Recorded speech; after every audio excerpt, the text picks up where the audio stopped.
Sejam muito bem-vindos ao meu, ao seu, ao nosso canal do YouTube. A partir de agora temos mais um espaço que confesso que meu lado prolixo adorou para falarmos ainda mais sobre terapias cognitivo-comportamentais, como aplicar as terapias no seu dia a dia e você, psi, que me acompanha aqui, desenvolver também um raciocínio clínico estratégico e ter segurança na sua prática clínica. E não podíamos deixar de começar sem um assunto de certa forma que está ali no hype, que está causando alguns questionamentos, algumas controvérsias, que é a nova série da Netflix, Vinagre de Maçã. Eu, particularmente, sempre gostei de psicopatologia, ou seja, sempre gostei de estudar sobre transtornos mentais, e assistindo a série, eu confesso que eu não consegui me desconectar do meu lado psicóloga, pois Mel Gibson, a protagonista, em vários momentos apresenta comportamentos que indicam ali algumas reflexões. Será que ela tem um transtorno? Será que ela não tem um transtorno? Ela faz isso por uma questão de personalidade? Ela faz o que ela faz por questão de caráter? Então vem comigo que a gente vai entender um pouquinho mais disso tudo a partir ali da visão da série. Então, primeiramente, todos os meus apontamentos, os meus comentários, as minhas hipóteses não passam de inferências, tá bom? Quero deixar isso aqui bem claro para vocês, que eu não avaliei, eu não acompanhei. A visão que eu trarei aqui vai ser com base no documentário, com base nas informações que tem na internet. Então não vamos ali afirmar com certeza se ela tem ou não um transtorno, mas vamos pensar aqui juntos em hipóteses, certo? Mel Gibson é uma influenciadora australiana que ali em meados de 2013, 2015 ganhou um grande destaque nas redes sociais, que naquele momento estavam começando, mas justamente por isso ela teve uma proporção muito grande, atraindo ali milhares de seguidores, se colocando no lugar de estar severamente doente, sendo ali diagnosticada com câncer terminal no cérebro, tendo ali em torno de 4 semanas a 6 meses de vida.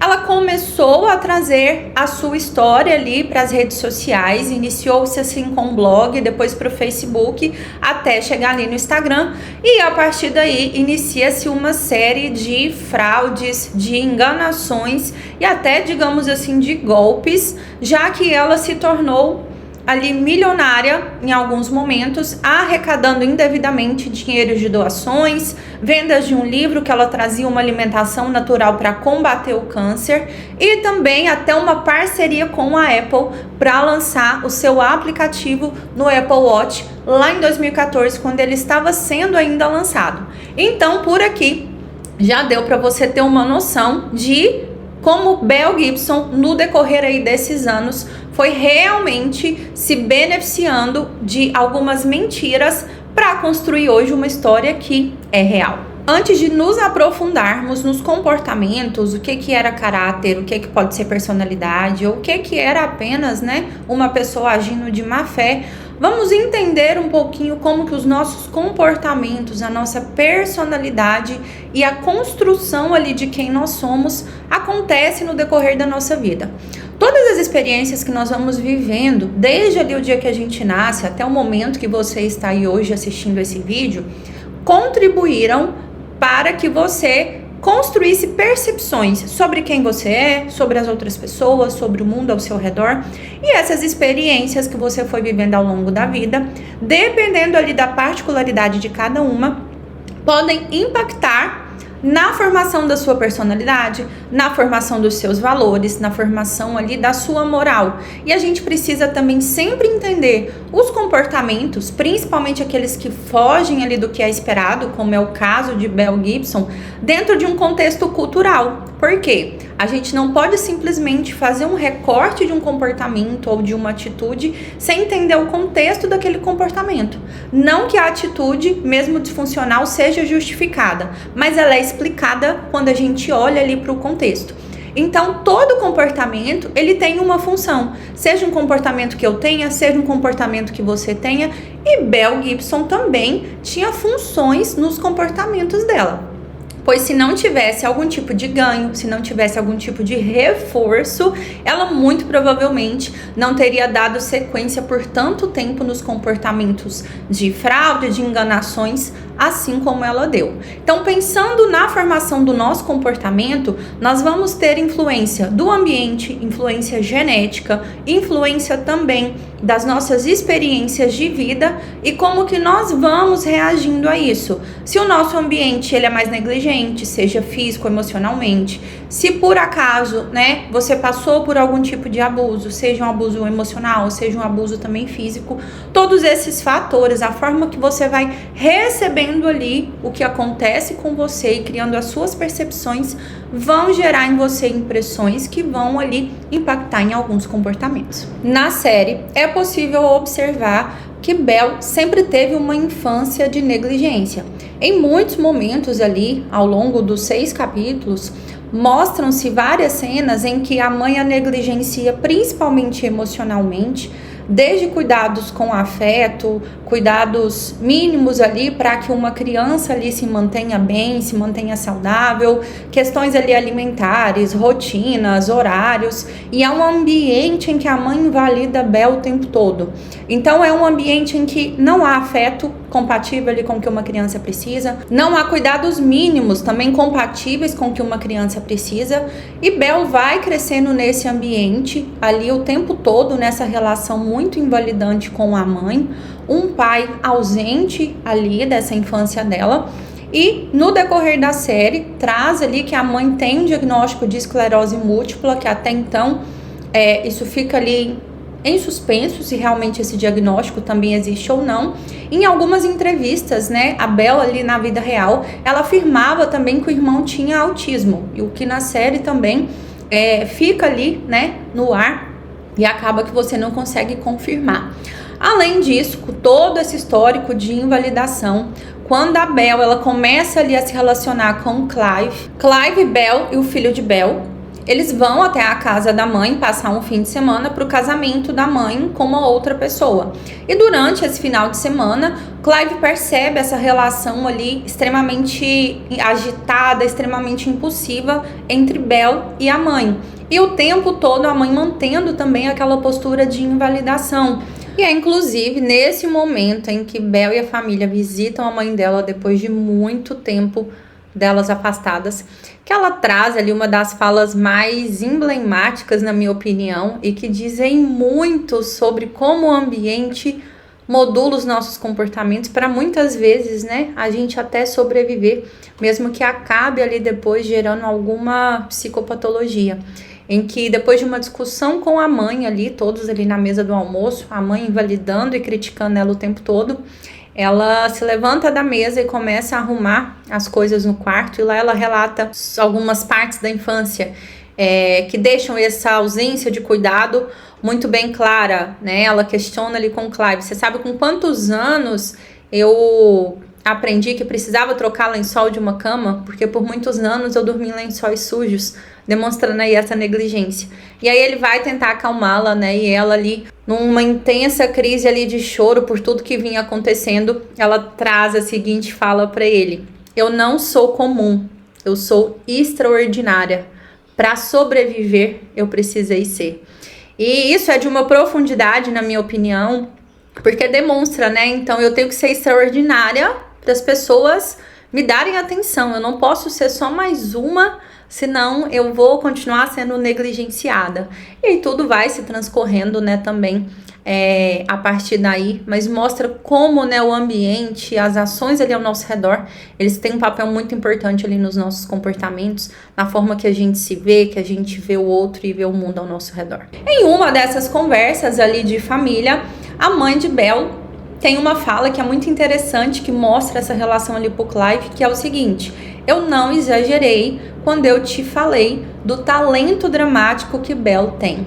E aí, neste momento, a mãe se recorda de quando ela tinha 12 anos e ela passou ali, né, pela primeira decepção amorosa, foi exposta ali diante de outras pessoas, e naquele momento em que ela levou fora do crush, digamos assim, ela fingiu um ataque cardíaco, a ponto dela simular de uma forma muito realista, as pessoas ali ao redor chamarem uma ambulância, ela chega aí para o hospital, faz uma série de exames, todo este momento aí ela tá desacompanhada, tá sozinha, E nestes exames não se constata nada de alteração ali física. Então, muito provavelmente, né, esse foi aí o primeiro episódio ali marcante em que Bel geralmente fingiu de fato a questão de estar ali tendo realmente alguma alteração física, alguma doença. Nesse momento, ela retorna para casa, a mãe está ali em frente à TV, consumindo álcool, fumando, e não pergunta nem onde que ela estava. Até então, né, uma garota de 12 anos, algum tempo ausente de casa, isso já estava ali bem tarde. E a Bel traz: eu estava no hospital, eu estou doente. A mãe é invalida, não acreditando naquilo. E a Bel traz uma série ali de possíveis sintomas. Eu tive um ataque cardíaco, estou com uma miocardite, que é uma infecção ali, né, da membrana do coração. Provavelmente a minha válvula também não está funcionando, eu vou precisar de um transplante. E aí inicia isso tudo, mas a mãe simplesmente deixa pra lá. Nesse momento, Bel vai até o quarto, faz a sua mala e sai de casa, que com 12 anos realmente ali ela saiu de casa. E aí ela começa, né, uma série ali de outras vivências, e inclusive buscando ali abrigo, vamos colocar assim, com até então o supervisor do trabalho dela, e deixa ali em aberto, né, na série, se Bel e esse supervisor tiveram, né, ou não algum tipo de envolvimento, e pensando aí, né, num homem bem mais velho com até então, né, uma pré-adolescente aí de 12 anos. Então tudo isso vai acontecendo ali no decorrer da série. Bel em muitos momentos, né, vive essas negligências, até que quando ela tem esse primeiro episódio, ela percebe que o afeto, o cuidado, a atenção que ela não tinha em casa, ela recebeu ali no hospital. Ela teve uma equipe à disposição dela, ela tiveram pessoas se preocupando com ela, ela teve ali um cuidado que por muito tempo, com certeza, ela não tinha ali no ambiente familiar. E aí, se deparando com isso, né, a gente pode começar a pensar aí em alguns reforços que esse tipo de situação ali traz para Bel. Porque se ela vem de um ambiente em que tudo que ela queria era uma atenção mínima de quem, né, com certeza deveria ofertar isso, mas negligenciou, então ela começa a aprender que talvez tenham algumas formas dela pedir por essa atenção, ou dela ter essa atenção. E aí inicia-se todo esse contexto dela com as simulações dos adoecimentos. Nessa época, ela já tinha um blog. No dia em que ela passa por esse primeiro episódio da hospitalização, ela vai para esse blog e lá ela compartilha tudo que tinha então acontecido, né, ali na imaginação dela até então. Ela traz que ela teve um ataque cardíaco, que a válvula não estava funcionando muito bem, provavelmente ela precisava de um transplante, mas que ela estava sendo ali muito bem cuidada, ela só estava ali chapada, né, de morfina. E aí algumas pessoas, né, a descredibilizam. Tem até um comentário ali no blog que uma das pessoas pontua: você não estava grávida semana passada? Dando a entender a manutenção desse comportamento. Só que a maioria das pessoas se comovem e ela vê ali uma forma de ter aquela atenção que em muitos momentos ela buscou e nunca teve. Pensando em algum transtorno no funcionamento da mãe de Bel, nós não temos ali, né, um diagnóstico fechado, como eu disse aqui. Para Bel também pensaremos em algumas hipóteses, mas a mãe apresenta alguns traços que chamam a atenção ali para um comportamento histriônico. Ela quer sempre ser o centro das atenções, ela tem uma postura ali mais sedutora para se relacionar com as pessoas, ela quer sempre ali de alguma maneira ter alguma vantagem ou obter algum benefício, e muitas vezes utiliza ali a aparência, os comportamentos para isso. Na cena ali em que ela vai se casar, ela traz ali, né, um vestido totalmente ali chamativo, com bastante brilho, bastante cor, e ela fica muito chateada quando a Bel resolve não estar no casamento, né, e ela não traz a fala: nossa, minha filha não vai estar comigo. Pelo contrário, né, ela traz a questão: foi a única coisa que eu pedi para ela no dia do casamento da mãe dela, né? E a mãe também, em alguns momentos ali, demonstra algumas simulações também de um adoecimento. Numa das entrevistas mais polêmicas ali que a mãe deu sobre a Bel, ela vai com uma bengala, mas na verdade, depois que a entrevista acaba, ela solta essa bengala e ela não tem ali nenhuma deficiência, nenhuma dificuldade, assim como ela estava simulando na entrevista. Como as nossas personalidades têm muito também o fator genético que contribui, somado ao ambiente, à história de vida, então não seria ali estranho que a mãe de Bel também tivesse um funcionamento parecido, já que, né, todos os comportamentos ali, além de serem incentivados, eles são aprendidos também em algum momento no ambiente e continuam ali por estarem totalmente reforçados mesmo o tempo todo. Então, a gente consegue aí pensar em algumas possibilidades para a mãe e que com certeza farão sentido aí pensando num provável diagnóstico para Bel. Além disso, em muitos momentos a mãe tem muito ali um comportamento de dramatização.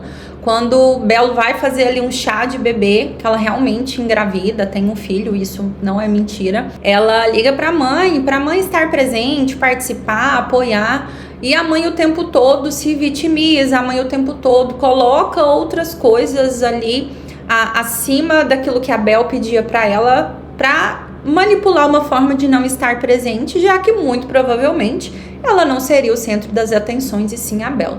E inclusive, aí, pensando no chá de bebê, em muitos momentos, né, a série mostra a Bel em ambientes de trabalho, por exemplo, e quando ela tá ali grávida, ela tá trabalhando numa empresa com mais pessoas e ela tenta a todo custo se relacionar com essas pessoas, construir vínculos, estar presente, ter pessoas ali convivendo com ela mesmo, mas ela não consegue, as pessoas não se aproximam dela, ela não consegue se vincular genuinamente com ninguém. E aí, em alguns desses momentos, ela programa um chá de bebê, ela organiza e ela vai até uma loja de bebê. Ela havia ganhado um presente ali do pessoal do escritório, mas todos ali desconversaram, inventaram alguma desculpa sobre estarem presentes ou não, por mais que ela estivesse se esforçando para isso. E ela vai devolver um dos presentes que ela ganhou e a loja explica para ela que sem a nota fiscal ela não poderia fazer essa devolução, apenas uma troca. Ela então, né, precisava ali do dinheiro, inclusive para comprar as coisas ali do chá de bebê. Ela simula novamente uma situação trágica em que ela é colocada ali como vítima, como vulnerável, e traz a questão ali, né, de que ela estava muito chateada, que ela não sabia ali se o bebê sobreviveria. E a caixa da loja se comove e realmente faz a devolução para ela, né? Ou seja, mais um reforço de que quando ela mente, quando ela se vulnerabiliza, utilizando alguma questão de saúde para isso, ela tem atenção. Ela organiza o chá, ninguém realmente ali comparece, ela fica muito frustrada. E em muitos momentos da série, quando ela é confrontada, quando ela planeja uma coisa e aquilo sai de uma forma diferente, quando algo não acontece da forma que ela gostaria, ela tem várias explosões de raiva, intensa ali desregulação emocional, ataques ali de fúria, de quebrar algumas coisas. E em muitos desses momentos é a hora que ela vai ali pra internet, pro blog, pro Facebook, depois pro Instagram e traz ali, né, várias questões aí dessas doenças que ela foi simulando por anos, inclusive ali um câncer terminal no cérebro, que segundo os médicos traria ali para ela de 4 semanas a 6 meses de vida, que é quando tudo isso aí começa a ter uma proporção um pouco maior em termos ali também de comoção. Então neste momento, né, Bel vai ali tentando construir relações, mas não consegue, e cada vez mais ela vai percebendo que quando ela está ali num lugar de precisar de cuidados, de atenção médica, da sua saúde estar vulnerável, ela consegue atenção que em muitos momentos ela não tem de uma forma ali voluntária, de uma forma espontânea. No decorrer desse caminho, ela se relaciona com o pai do filho dela, um relacionamento completamente conturbado, relações interpessoais ali dela, de uma forma geral, são muito conturbadas, ela tem muitos comportamentos impulsivos em muitos momentos, e a partir de então, Bel começa, né, a querer ali se desvincular daquele ambiente. E aí muitas pessoas questionaram se ela seria narcisista, a Bel Gibson. E não, eu já te adianto que ela não é narcisista. Por quê? Porque justamente nessa cena em que o até então parceiro dela tenta ali negligenciá-la, tenta ali afastá-la de alguma maneira, ela genuinamente ali se preocupa com o filho, tenta protegê-lo, tenta ali, né, colocar ele disponível para um cuidado que ela nunca teve. Então isso indica que realmente ela se importa com o filho, que realmente ela ama o filho, o que seria algo mais difícil ali de ser construído se a gente pensasse em um transtorno de personalidade narcisista. Pela ausência de empatia, por querer sempre se beneficiar acima das outras pessoas, né, independente ali do grau de parentesco. Então isso vai deixando muito claro essa relação dela com o filho, que realmente narcisista a Bel ela não é. Mas então o que é que ela seria?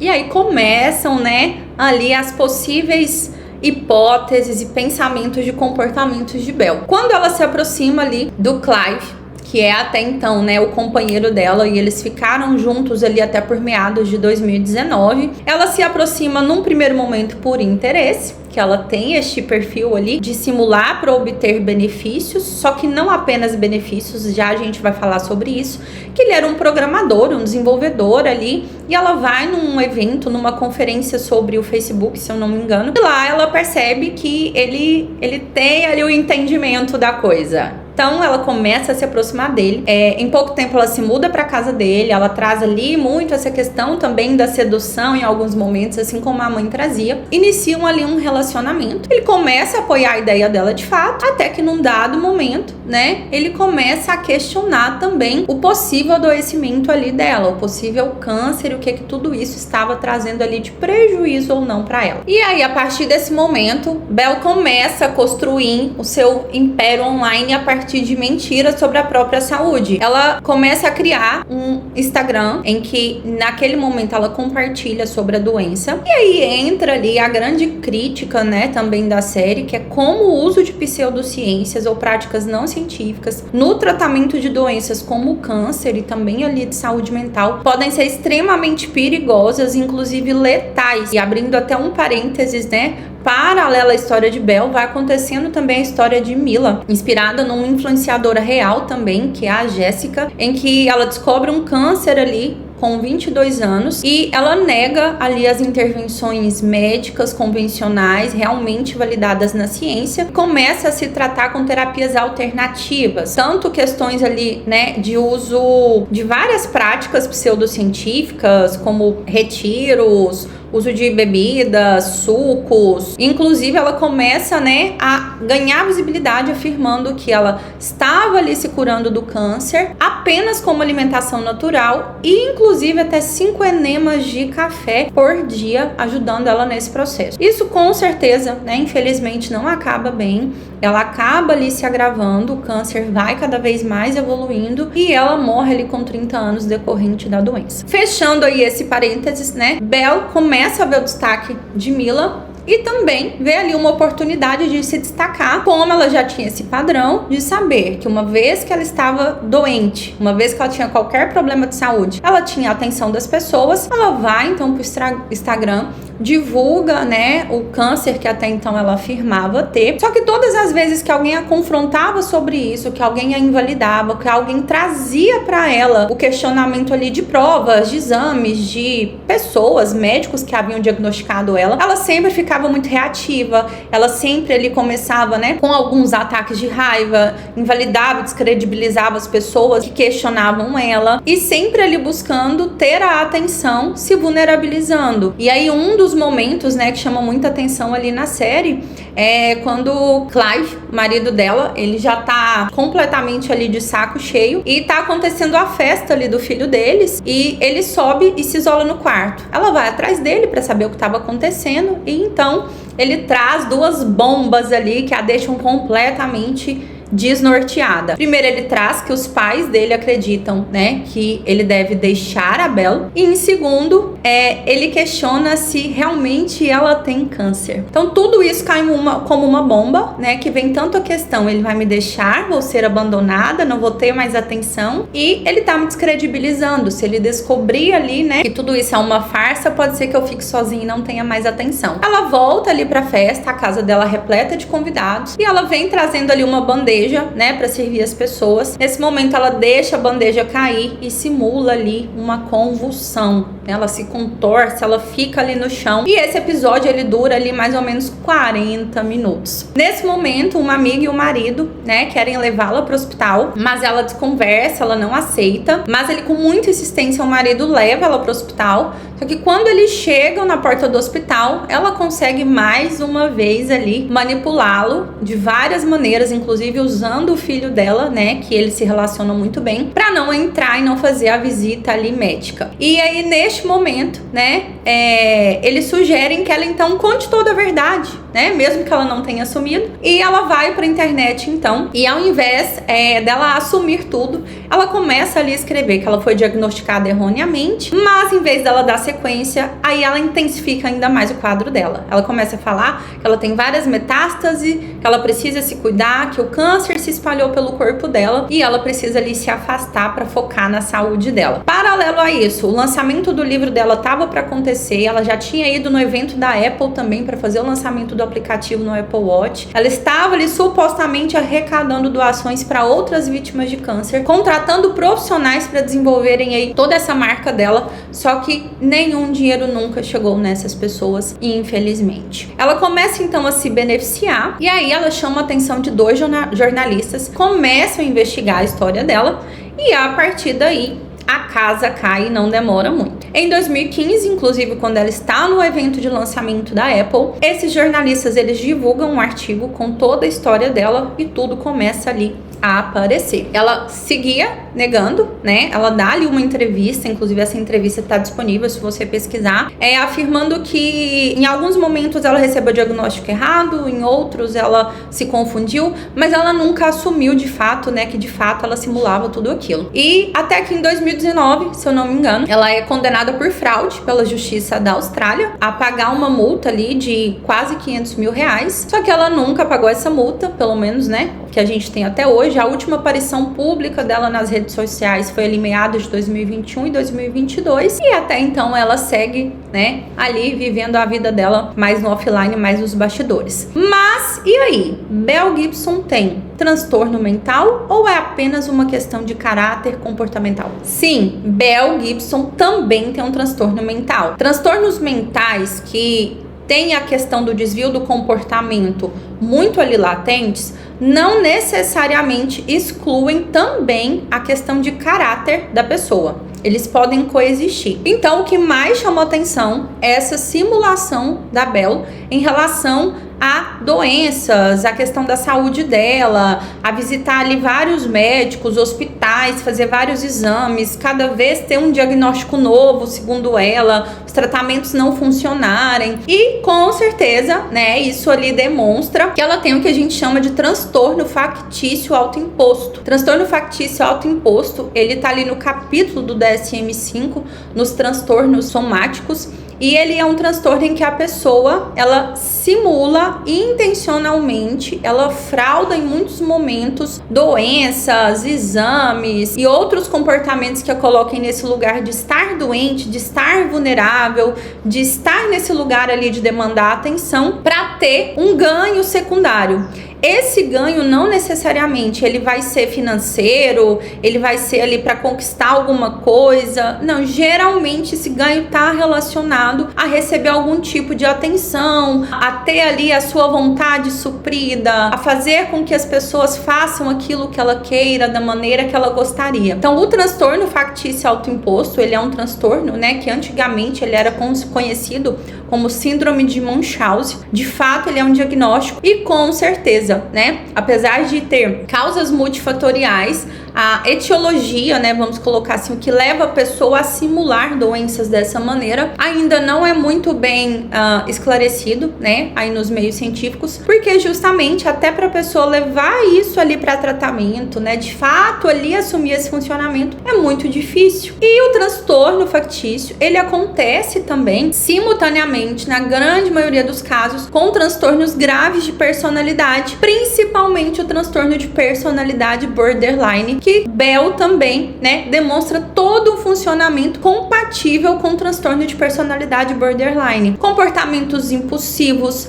dificuldade ali de regular as emoções, comportamentos também ali autodestrutivos, como por exemplo em várias cenas mostra ela ali utilizando, né, fazendo abuso de substâncias, relações interpessoais com padrão instável. No momento ela idealiza muito uma pessoa, de repente ela já desvaloriza essa pessoa. Ela tem esse comportamento com a Mila, ela tem esse comportamento com a Chanel, ela tem esse comportamento com o Clive. Então isso vai demonstrando essa perturbação aí no padrão de relacionamentos interpessoais e principalmente quando ela se percebe em situações de abandono. A cena ali do aniversário do filho, o momento ali que a editora nega o livro dela, o momento ali em que o artigo sai, toda a fraude dela é desmascarada, ela sempre tem uma reação intensamente desregulada, que é justamente um padrão muito comum ali também no transtorno de personalidade borderline. Diante ali de um abandono real ou imaginário, o paciente ele começa a ter ações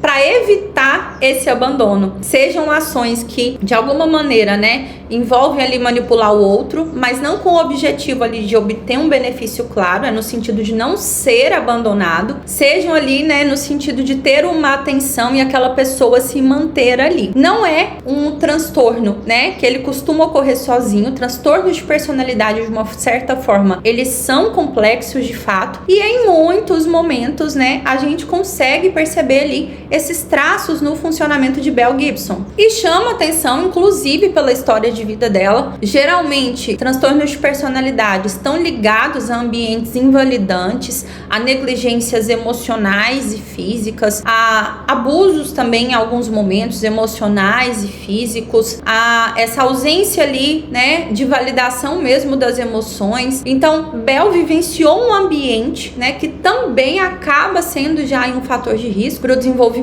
aí, né, desse transtorno. E o transtorno factício, ele vem ali como uma forma dela, né, um comportamento aprendido, vamos colocar assim, dela ter a atenção que ela sempre buscou. Então, de uma certa forma, momentos ali em que ela poderia ser invalidada, que ela poderia ser descredibilizada, ou que ela poderia ser abandonada, ela foi aprendendo e tendo isso reforçado em muitos momentos, que sempre que ela simulasse uma doença, que sempre que ela se mostrasse vulnerável, que sempre que ela tivesse com algum problema de saúde, ela conseguiria ali ter afeto, ela conseguiria ser aceita, ela conseguiria também ter ali as pessoas convivendo e se relacionando com ela, que é o que no final ela sempre desejou. Então, sim, Bell Gibson tem um funcionamento patológico, mas ela pode ter também, principalmente nessas questões da fraude, dela usar o dinheiro ali para ter conquistas materiais, dela usar esse dinheiro ali em benefício próprio, também demonstra uma questão ali de caráter, e as duas coisas podem coexistir. Então, quais seriam as nossas hipóteses aí diagnósticas? Transtorno factício autoimposto e um transtorno de personalidade borderline, e não é incomum que os dois eles ocorram juntos, certo? Qual seria então o tratamento? O tratamento para o transtorno factício, ele é ainda não tão definido, não tão esclarecido,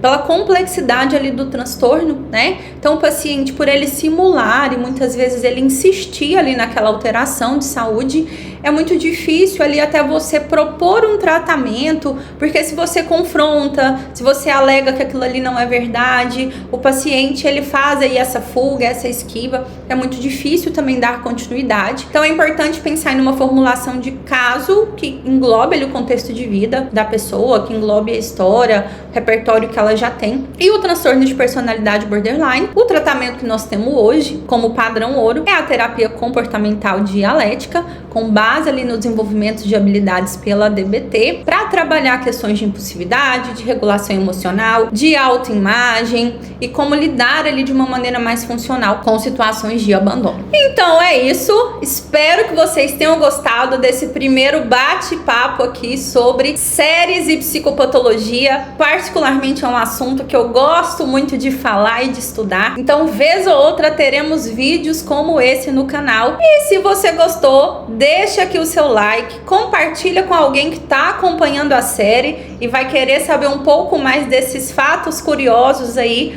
com uma visão da psicologia, e já se inscreve, ative as notificações para que você não perca os próximos vídeos, já que nós estamos só começando. Um beijo e até o próximo!